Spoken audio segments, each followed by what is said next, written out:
Innal hamdalillah nahmaduhu wa nasta'inuhu wa nastaghfiruh wa na'udzu billahi min shururi anfusina wa min sayyiati a'malina. Man yahdihillahu fala mudilla lahu wa man yudlil falan tajida lahu waliyyan mursyida. Ashhadu an la ilaha illallah wa ashhadu anna Muhammadan abduhu wa rasuluh la nabiyya wa rasula ba'da. Allahumma salli wa sallim wa barik ala nabiyyina wa habibina wa syafi'ina wa zuhrina wa maulana Muhammad. Qala Allah Ta'ala fi kitabihil karim, wattaqullah innallaha khabirum bima ta'malun.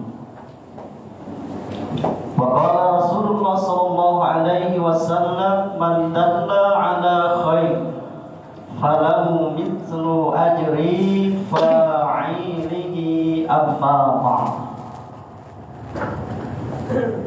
Puji dan syukur mari selalu kita sampaikan kepada Allah Subhanahu wa Ta'ala yang sampai saat ini masih memberikan kepada kita nikmat kesempatan, nikmat kesehatan, nikmat kekuatan, dan juga nikmat iman dan Islam, sehingga sampai detik ini pula kita masih dapat hadir di tempat sebaik-baik tempat yang ada di muka bumi ini pada hari Jumat Sayyidul Ayam yang tentunya penuh dengan keberkahan. Salawat beserta salam tak lupa kita sampaikan kepada pemimpin kita, suri tauladan kita, Nabi akhir zaman, Nabi Muhammad.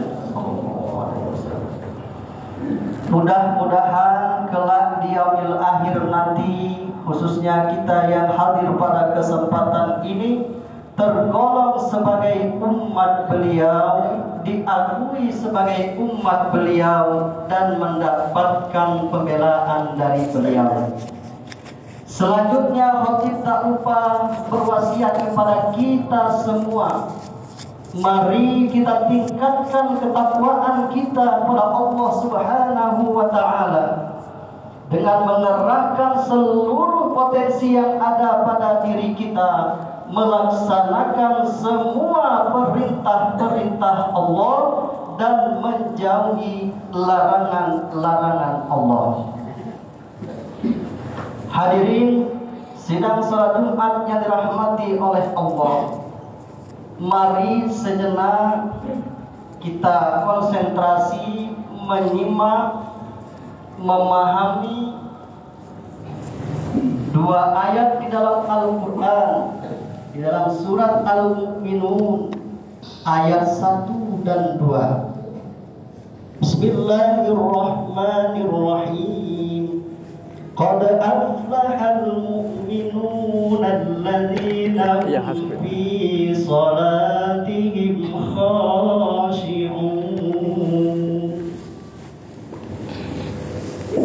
Yang artinya, sungguh beruntung orang-orang yang beriman, yakni orang yang khusyuk di dalam sholatnya. Sebagian mufasir para hadirin menafsirkan ayat ini khususnya pada kalimat khusyuk. Yang dimaksud khusyuk di dalam ini adalah tunduk dan patuh, terfokus kepada satu saja yakni Allah Subhanahu wa ta'ala. Maka kalau orang-orang yang beriman sudah sholat khusyuk, tunduk dan patuh, terfokus kepada satu saja, yakni Allah Subhanahu wa ta'ala, maka dengan demikian tidak ada yang ditakuti hidup di dunia ini.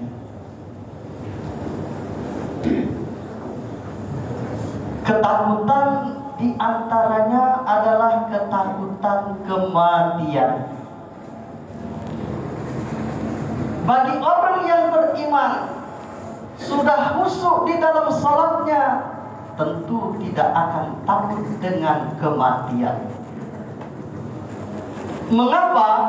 Karena ini sudah diikrarkan, sudah ditanamkan dalam hati. Inna sholati wa nusuki wa mahyaya wa mamati lillahi rabbil alamin.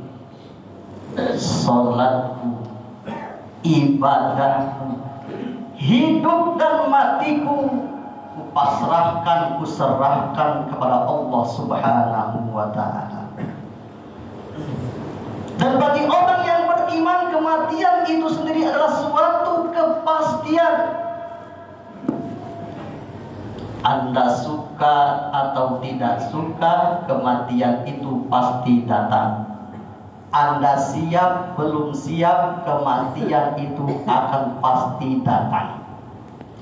Dan justru para hadirin, dengan kematian ini bagi orang beriman akan menyegerakan dirinya untuk berjumpa kepada Allah Subhanahu wa ta'ala, sekaligus mempertanggungjawabkan amal perbuatannya. Bahkan dalam satu keterangan lain, kalau ada orang beriman meninggal, beramal soleh, orang baik-baik, maka jenazahnya itu, mayatnya itu akan berkata, segeralah untuk dimakamkan. Jadi sekali lagi, bagi orang beriman tidak akan pernah takut dengan kematian. Ketakutan yang selanjutnya adalah ketakutan atas kezoliman manusia.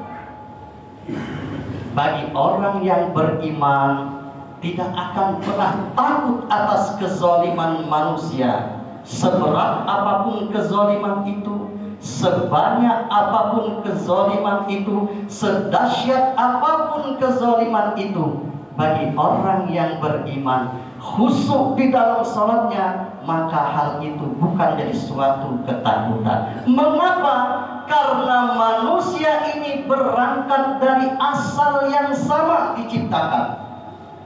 Setelah diciptakan, jadilah berbentuk manusia, sama mempunyai keinginan.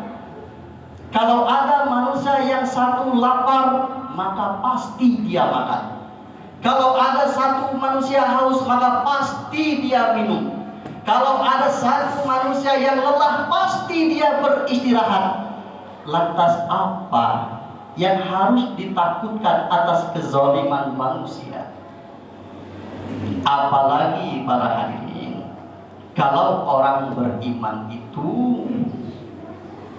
dalam menghadapi kezaliman manusia itu menyampaikan suatu kebenaran, maka pada dirinya tidak akan pernah takut atas kezaliman itu. Katakanlah dulu di zaman Fir'aun, dikatakan kepada seorang perempuan, "Aku ini Tuhan." "Bukan, kamu bukan Tuhan." Jawabnya dengan mantap, "Allah Rabbi wa Rabbi." Allah itu Tuhanku dan Tuhan kamu. Ini kalau orang yang beriman lantang mengatakan di hadapan siapapun saja manusia yang itu akan berbuat zalim kepadanya. Selanjutnya, ketakutan yang selanjutnya adalah takut akan kelaparan. Bagi orang yang beriman tidak akan pernah takut akan yang namanya kelaparan. Mengapa? Makhluk yang ada di dunia ini dari berbagai jenis. Jadi bukan hanya manusia saja, ada makhluk di daratan, ada makhluk di lautan, ada makhluk di udara, bahkan di dalam perut bumi ini sekalipun, entah berapa lapis lagi yang ada di dalam perut bumi ini, itu semua tidak pernah luput dari rezekinya Allah Subhanahu wa Ta'ala. Kalau kita masih ingat beberapa waktu yang lalu para hadirin, ada tragedi tenggelamnya kapal kita. Maka setelah diselidiki, kedalaman laut itu 1.500 meter. Dalam per 100 meter dari kedalaman laut itu ternyata banyak penghuninya yang berbeda-beda. Pertanyaannya para hadirin, apakah pernah terpikir oleh kita makhluk yang dalam pertingkatan tadi itu luput dari rezeki Allah Subhanahu wa Ta'ala? Justru kalau ada keraguan di dalam diri seseorang, takut akan kelaparan, seakan-akan kesannya meragukan kemampuan Allah untuk memberi makan kepada makhluknya. Hadirin sidang salat Jumat yang dirahmati oleh Allah, inilah sebagai tafsir dalam surat Al-Mu'min ayat 1 dan 2 ini. Mudah-mudahan kita berupaya, berdoa, berusaha termasuk dalam golongan orang-orang yang beriman dan khusyuk di dalam sholatnya. Dengan demikian, kalau ini terjadi dengan diri kita, maka kita hidup di dunia ini tidak ada yang kita takuti. Karena satu saja fokus khusyuk kita ini hanya tunduk dan patuh kepada Allah Subhanahu wa Ta'ala. Barakallahu li wa lakum fil Qur'anil azim wa nafa'ani wa iyyakum bima fihi minal ayati waz zikril hakim wa taqabbala minni wa minkum tilawatahu innahu huwal ghafurur rahim.